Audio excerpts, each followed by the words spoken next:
নারীদের অসম্মান করার পর একটি দলের প্রধান এখন আইডি হ্যাক হওয়ার মিথ্যা বাহানা করছে বলে মন্তব্য করেছেন বিএনপির চেয়ারম্যান তারেক রহমান। সোমবার খুলনায় নির্বাচনী জনসভায় তিনি এমন মন্তব্য করেছেন। পরে যশোরের জনসভায় তারেক রহমান বলেন, একটি গোষ্ঠী নির্বাচনকে বিতর্কিত করার চেষ্টা করছে। তারেক রহমানের আগমনকে কেন্দ্র করে খুলনা মহানগরী সহ আশেপাশের জেলা থেকে বিএনপি ও সহযোগী সংগঠনের নেতাকর্মীরা মিছিল নিয়ে জনসভাস্থলে জড়ো হন।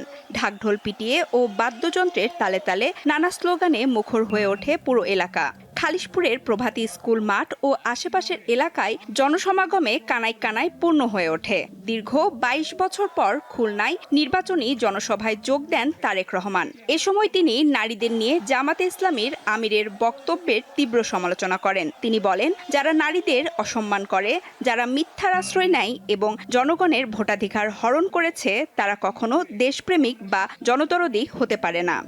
একটি রাজনৈতিক দলের একজন সিনিয়র নেতা জনগণের সামনে নির্বাচনের আগে এইভাবে মিথ্যা কথা বলছে, দলটি পর্যন্ত মিথ্যা কথা বলছে, তাদের আইডি বলে হ্যাক হয়ে গেছিল, অথচ আইডি হ্যাক হয়নি তাদের। কাজেই এরা নির্বাচনের আগে নিজেদের স্বার্থ সিদ্ধির জন্য মানুষের সামনে মিথ্যা কথা তুলে ধরছে, মিথ্যা কথা তারা বলছে। এদের একটাই পরিচয়, এরা মিথ্যাবাদী। আজকে বাংলাদেশের তাবৎ মা বোনদেরকে বলবো আমি, যারা আপনাদেরকে এইভাবে অপমানিত করে তাদেরকে আপনারা কিভাবে জবাব দেবেন, আজ সেই সিদ্ধান্ত নেবার সময় এসেছে। ব্যাপক সমালোচনার মুখে ওই রাজনৈতিক দল আইডি হ্যাক হওয়ার অজুহাত দিচ্ছে বলেও মন্তব্য করেন তারেক রহমান। খুলনার পর বিএনপি চেয়ারম্যান যশোরে নির্বাচনী জনসভায় যোগ দেন। এ সময় তিনি বলেন, একটি গোষ্ঠী নির্বাচনকে বিতর্কিত করার চেষ্টা করছে।